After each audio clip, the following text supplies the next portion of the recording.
সেটা আপনারা তদন্ত করে দেখেন, যদি বিএনপির কেউ জড়িত থেকে থাকে আমাদেরকে জানান, তাদের বিরুদ্ধে আমরা দলীয়ভাবে এবং দেশে পরিচালিত আইন অনুযায়ী ব্যবস্থা গ্রহণ করব। ওখানে আমাদের বিএনপির কেউ জড়িত নাই, মূলত ড্রাগ অ্যাডিক্টেড অ্যান্ড ড্রাগ সেলারদের ভিতরে গোলমাল। থানা পুলিশও জানে, সাংবাদিক যারা ফরিদপুর থেকে এসেছিল তারাও জানে, এটা সবাই জানে। এটা মূলত এখানে একজন কালো টাকার মালিক আছে, নতুন আওয়ামী লীগের নেতা ছিলেন, উনি উপদেষ্টা পরিষদের সদস্য। উনি একটা ভেজাল টাকার, তো উনি আগে ফেরি করে চানাচুর বিক্রি করতেন। আওয়ামী লীগের আমলের নানা রকম উপায়ে টাকা ট্যাক্স ফাঁকি দিয়ে কোটি কোটি টাকা কামিয়েছেন। উনি এখন একটু ভোল পাল্টে কখনো চরমনার ক্যান্ডিডেট, কখনো বলেন যে তারেক রহমানের সাথে ওনার কথা হয়েছে, উনি নির্বাচিত হলে নাকি ওনাকে বিএনপিতে নেওয়া হবে। আর উনি বিএনপিতে গেলে আমরা বিএনপি যারা করি জন্মের পর থেকে, আমরা বসে বসে শুধু ঘাস কাটবার গরুর মতো খাবো, এটাই ওনার ধারণা। শঙ্কিত নির্বাচন নিয়ে আপনার নিরাপত্তা নিয়ে জি জি ধন্যবাদ বাংলা এডিশনকে।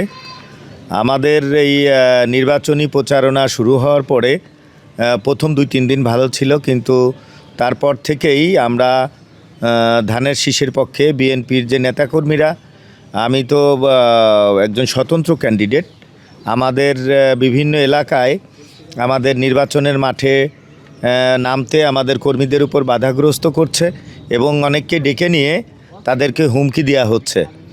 এছাড়াও আমাদের গতকালকে একটি জাহাপুর ইউনিয়নে একটি ঘটনা ঘটেছে। আমাদের ব্যানার টাঙাতে গিয়েছিল, সেখানে 2টি ছেলে এসে আত্মীয়র সুবাদে ওনারা সহযোগিতা করতে যাওয়ায় তাদেরকে ব্যাপকভাবে কুপিয়ে জখম করেছে এবং তারা খুব মারাত্মকভাবে আহত হয়েছে। ফরিদপুর 500 বেড হসপিটালে 2 জনই ভর্তি করার পরে একজন অবস্থা খুব নাজুক, ওকে ঢাকা মেডিকেলে নিয়ে যাওয়া হয়েছে।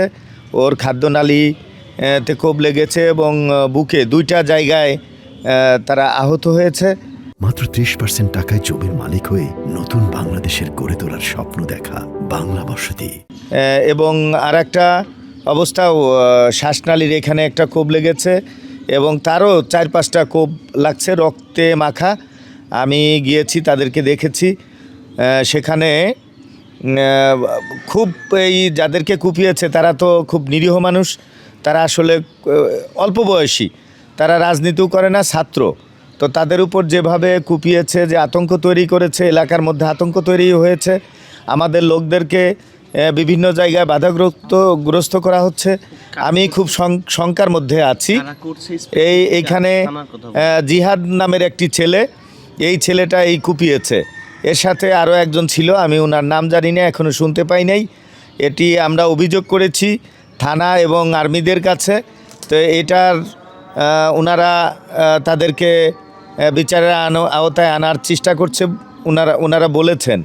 তো গতকালকে আমরা শুনেছি যে ওই স্পটে অ্যাডিশনাল এসপি নাকি ওখানে করেছে, তদন্ত করে দেখেছে যে না, সত্য ঘটনা। তো আমাদের এরকম বিভিন্ন জায়গায় মেয়ে ছেলে গেলেও তাদেরকে ঢুকতে চাচ্ছে না। যারা কুপিয়েছে বা আপনার নেতাকর্মীদেরকে বাধাগ্রস্ত করছে, তারা কোন দলের বা কেন এটা করছে? তারা ধানের শীষের লোক। এখানে উনি নির্বাচন করছেন, কিন্তু আমি স্বতন্ত্রভাবে নির্বাচন করায় হয়তোবা ওনারা আমাদেরকে মনে করছেন যে ওদের বড় প্রতিদ্বন্দ্বী। তা আমরা যাতে সাধারণ মানুষের কাছে না যেতে পারি, সে কারণেই হয়তো আমার ধারণা যে ওনাদের বা আমাদের প্রচারণা বেশি করলে, হয়তো আমাদের লেভেল ফিল্ড প্লেয়িং করলে ওনাদের মাঠ হয়তো দুর্বল হয়ে যাবে, এ কারণে হয়তো ওনারা আমাদেরকে বাধা প্রদান করছে।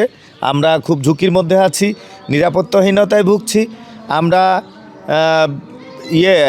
আমাদের বিশেষ করে থানাতে সহ বিভিন্ন আমাদের পুলিশ সুপারের কার্যালয়ের আমরা অভিযোগ জানিয়েছে যে আমাদের নিরাপত্তা দেওয়া হোক। এবার